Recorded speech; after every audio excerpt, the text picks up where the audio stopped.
What's going on, guys? It's Rez. In this video I want to go over my status scrap Technomancer build, and this is a Theorycrafting build that I put together. And if you guys would like to make builds for yourself, I will link the website I'm using in the description, and you can start planning builds out that you want to do when the game fully launches. Obviously all this is subject to change. There could be nerfs, buffs, different items in the game that we don't know about right now that could completely change the way this works. And if any of that is true, I will be making an updated guide to this. So if you enjoy finding this video helpful in any way, consider subscribing. It really helps me out and I truly appreciate it. Starting off, the main theme of this build is going to be based all around the scrapnel and the fixing wave.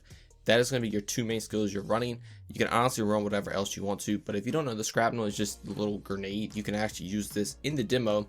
It's a pretty all around okay skill. It's nothing too great, nothing too bad. It just does a solid amount of damage, and it's just a simple grenade you can throw. But we are going to be making this really good.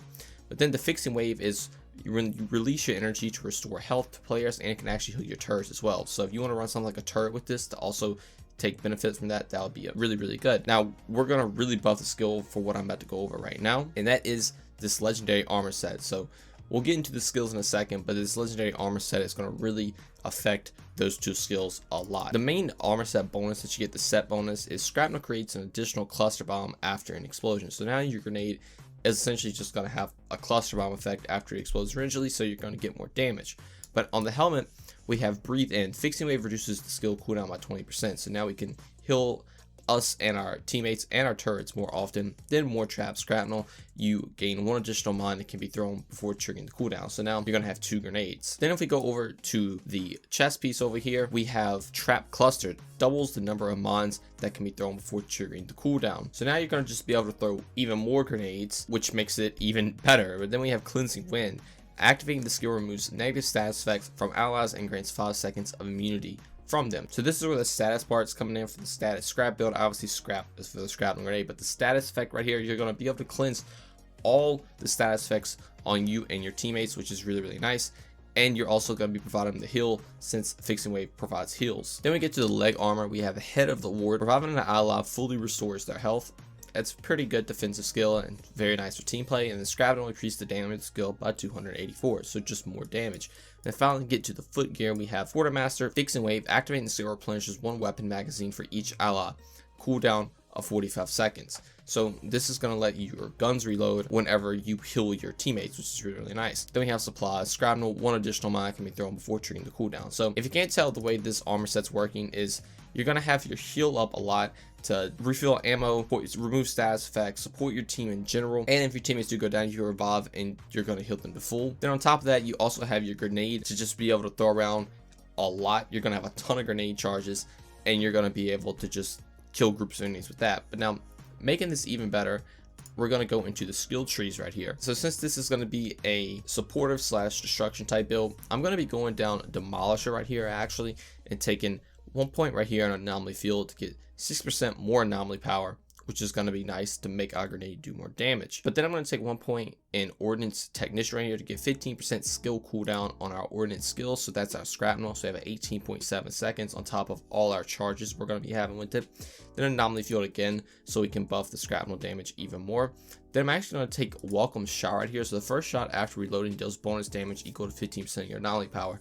Since we're buffing our anomaly power a lot, if you ever need to just get a shot off with something like a sniper, this is going to buff that first shot damage a lot.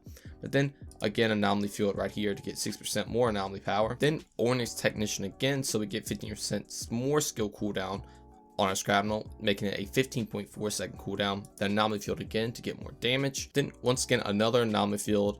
Then we're going to take 1 point in Disturbance Coating right here to get 15% resistance piercing, but that's just to get over to another Anomaly Field. Then we're going to take Emergency Transfusion, so double skill leech when health drops below 30%. This is a pretty good survivability skill, so if you ever get low, you're going to just heal even better. Again, another Anomaly Power, and then Tech Bond.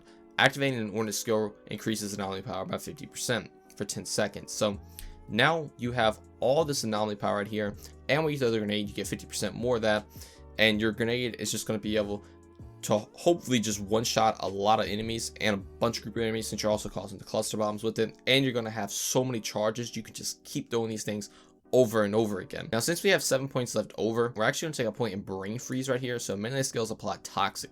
Now, if you don't know, the way the Technomancer melee works is you freeze people when you melee them. So now not only are you going to be freezing them, you're going to be applying toxic to them.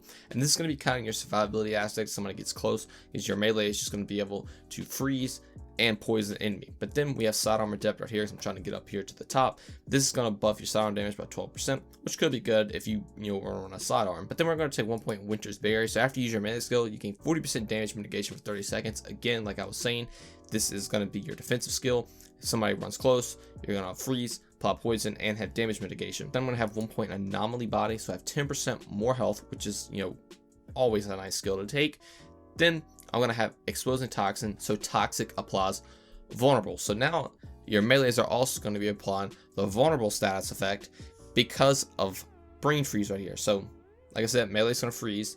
Melee is also going to apply Toxic. Since you apply Toxic, you're also going to be applying Vulnerable to enemies. So you're applying 3 status effects to an enemy when you melee with them, on top of getting this damage mitigation for 30 seconds.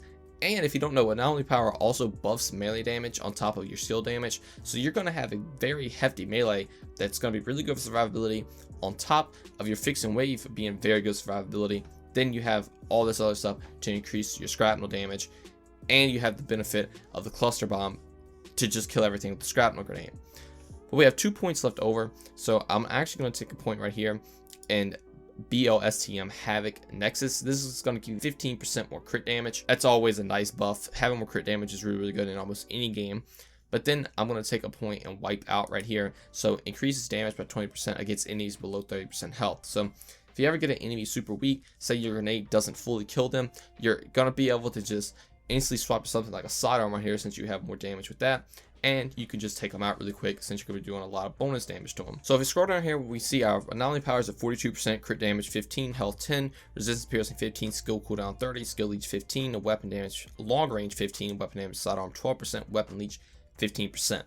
And this is just with the skills. Obviously, we have no gear buff in this at all, and our Shrapnel is going to be at a 15.4 second cooldown with 2 additional charges.